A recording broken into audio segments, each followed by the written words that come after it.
Efa ao anatin'ny herinandro fahatelo amin'ny fampelezan-kevitra sadisika eto Madagasikara amin'izao fotoana izao nanao taratra mahakasika ny fandriampahalemana sy ny tranga samihafa ary ny tompona andraikitra avy ao anivon'ny polisy-pirenena nandritra ny fiaonan'izy ireo tamin'ny mpanao gazety tamin'ity andro androany. Azo lazaina ho voafeny fanafiana amin'ny tambasy hoy ny nambaran'ny tale jeneralin'ny polisy-pirenena fa saika ireo fandrobana sy fanakorontanana ataondreo andehan'olona vitsivitsy indray no mirongatra amin'izao fotoana izao. Ankoatr'izay dia voarisika ihany koa ireo tranga maro samihafa. Anisan'izany ny fitsaram-bahoaka toy ny tany Nosbe, toy ihany koa ny fitakiana ataondreo mpianatra izay voatera andraisan'ny mpitandro ny filaminana andraikiny. Fantatsika ko fa moroso zany zao le processus électoral tantsika ny atao hoe fampelezan-kevitra leran'ny faritra eto Madagasikara. Dia tsy ilainy koa nefany misy ny antokon'olona izay rahantsika malala ihany koa fa tsy te mandeha ho any amin'ny fifidianan'izany fa amin'ny alalan'ireo fanambarana rehetra izay henontsika amin'ny mass media rehetrarehetra reny. Etsekilany ihany koa nefany dia mirongatra ny asan-jolahy an-tanan-dehibe.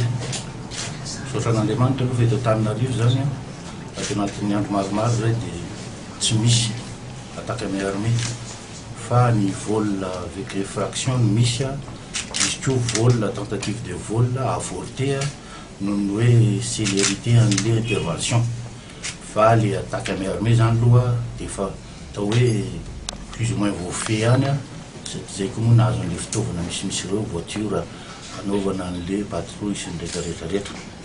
Eo koa moa ny fanomezan-tanan'ny olona amin'ny alalan'ny antso an-tarobia alertenanay zany. Mahakasika ny fandriampahalemana eo amin'ny fampelezan-kevitra dia nambarany ihany koa fa ilaina ny fandraisana anjara tsirairay na eo amin'ny kandida izany na eo amin'ny mpanaradia azy. Mandray anjara amin'izany ihany koa ny polisy-pirenena indrindra amin'ny fanenjehana amin'ireo tsy manara-dalàna. Dia lonolony ihany koa amin'ny mpitandro ny filaminana satria ekena mihitsy fa misy ny miopefy zany ao anatin'ny mpitandro ny filaminana en général ary indrindra ihany koa tsy hoe indrindra fa hoe ihany koa ao amin'ny polisy-pirenena.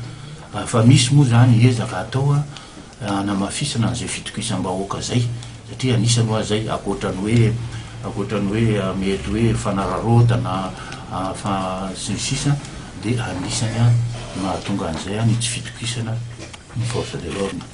Ka nanao niveau ny polisy-pirenena zany misy ezaka ngeda be mihitsy atao amin'izay le hoe fametrahana le fahamendrehana atao amin'ny polisy-pirenena zay.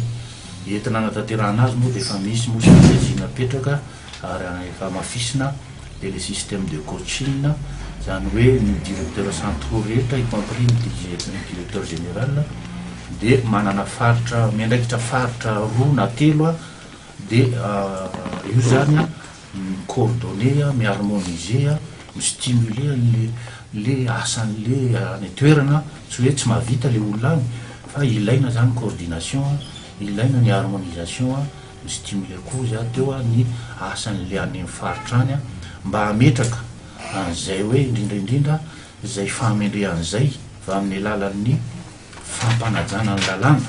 No amafisin'ny tale jeneralin'ny polisy-pirenena ary fa mariky ny tsy fifampitokisan'ny vahoaka ny mpitandro ny filaminana ny fitsaram-bahoaka. Ny polisy-pirenena kosa nefa dia mijoro amin'ny fanenjehana ireo izay miopefy eo amin'ny fandikana lalàna izany.